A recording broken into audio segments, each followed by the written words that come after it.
Megan. It is Monday. It is currently 5.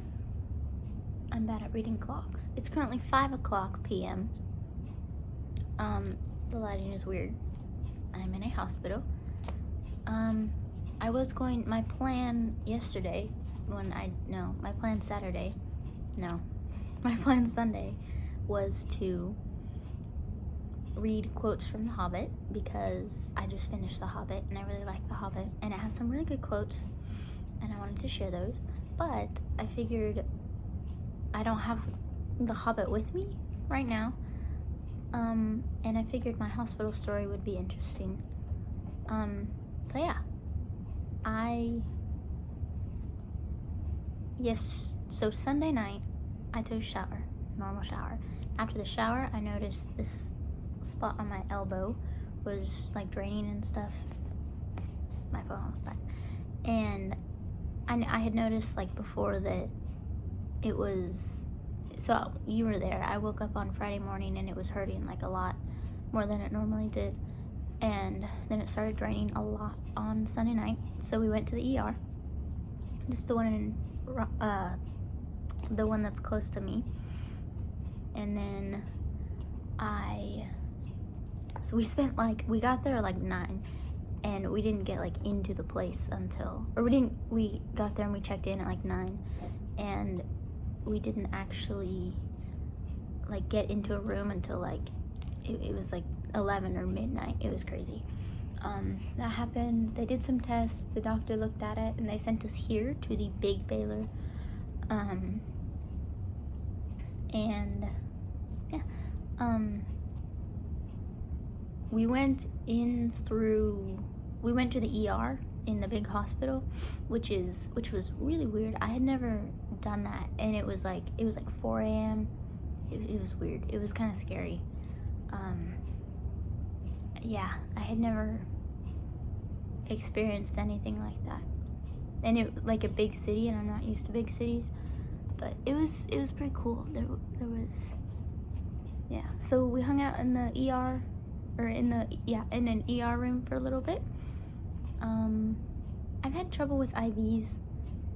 I've had like 3 put in since Sunday night, and I don't like them getting put in, and like so the one in the small Baylor was fine. That was easy peasy, but they had to take it out because they don't like you.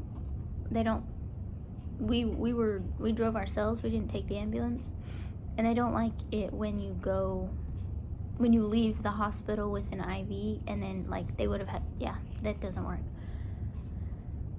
So they took that one out, and then they put one in my hand, and then I have one right here right now, but this one is stopped up, like it just, they call it infiltrated, and the lady that was doing it, she was learning or something, so she didn't really know how.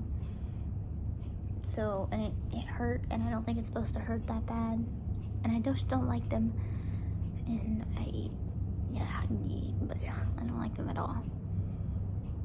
So I have to get another one. So I think I'll be at like 4 IVs at least before I leave, and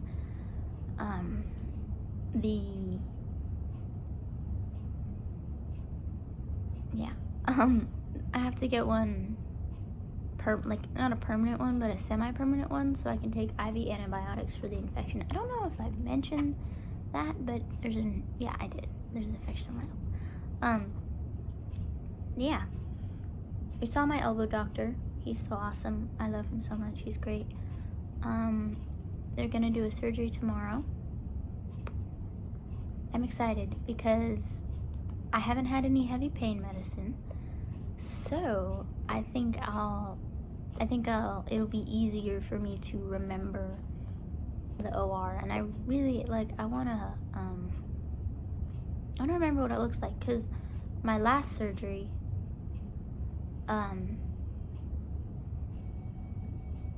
the last surgery that I had was my ankle, and I was aware and awake, so I remember the pre-op for my first I think it was 2 or 3. I don't know. For my first couple surgeries, I don't even remember the pre-op. I wasn't even aware that I was having a surgery or anything. I just, like, I have no memory of pre-op, post-op, coming out of it, or whatever. But for the ankle, I remember the pre-op, and I remember post-op, and I think I remember the operate. So how it works is, you might know this, but so there's like the pre-op, which is like a big room with like a bunch of other patients, and they come and they talk to you, and before they take you to the operating room, they give you like a sedative. And so, like, I knew they were giving it to me, and they said, okay, this is gonna make you sleepy, but it works. I mean, it's an IV, but it works like so fast. And so I was like, I was trapped because I wanted to remember the operating room. I want to remember things.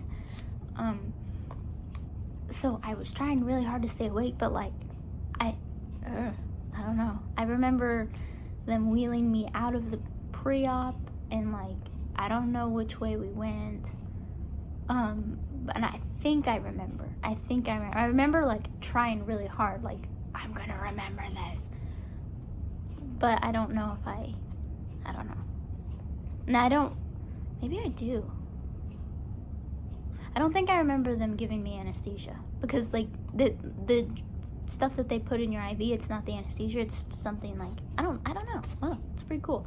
But yeah. But I'm gonna try really, really hard to like remember the operating room, or like stay awake as long as I can. Obviously, like, you know, I don't want to like, you know, like stay awake more than is good. You know, like, I don't want to try and tough it out for the anesthesia, but I want to remember as much as I can. It was really weird because the ER is where I went after the original car accident, but I don't remember hardly anything at all. But I got a text. We passed, I didn't notice, but we passed the room where my dad, or no, we passed the room where I was for the majority of the time while I was in the ER right after the accident.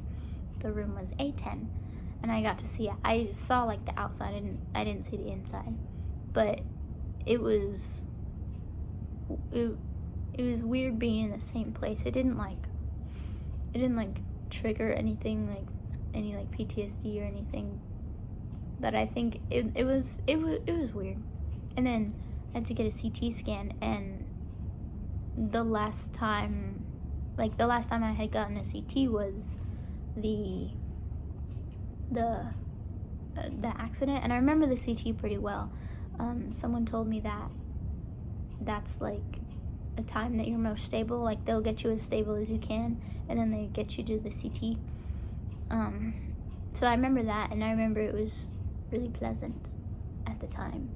But like, we went in there, and I don't know, there's these weird lights on the ceiling.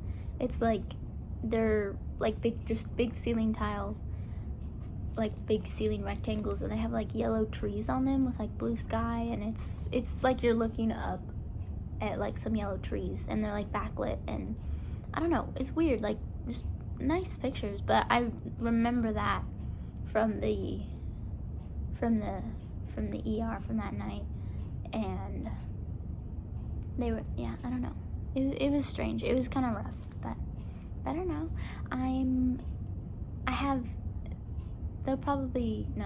They'll be switching out at 7, but I have 2 of the same nurses that I had the last time I was here, and they're really awesome. One of their names is Reagan, so that's cool.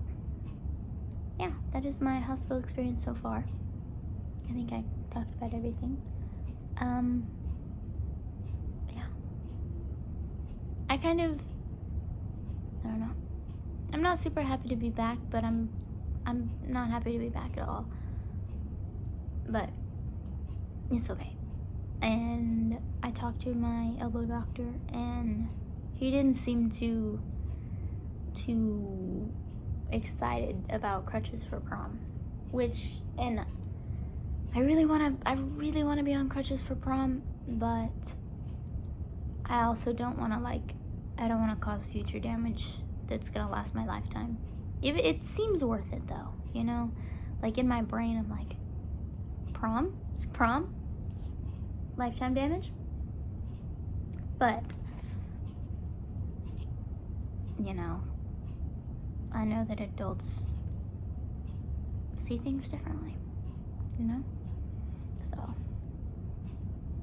but we shall see. I'm not drinking tea. Normally I would drink tea and tell you what kind of tea I'm drinking. But I did get my dinner though. I had ice cream. So when we left for the little ER, I was like, oh, this isn't gonna take that long. We'll probably get some ice cream on the way back. I'll get a Chick-fil-A milkshake. And now it's, almost been 24 hours. So, but I left the house and I was like, I'm gonna get a milkshake. But I had ice cream, so I did. Technically. Not really. Well, yeah, you shake ice cream. You shake milk to make ice cream, so it's all just milkshake. Oh, and I have milk. They gave me milk, so it's all good. I will see you later. I love you. I can't bend my arms very much. I'll talk to you later. Hopefully I'll see you soon. Hopefully I'll be back and I'll see you Friday. But regardless, I'll see you Wednesday. Goodbye.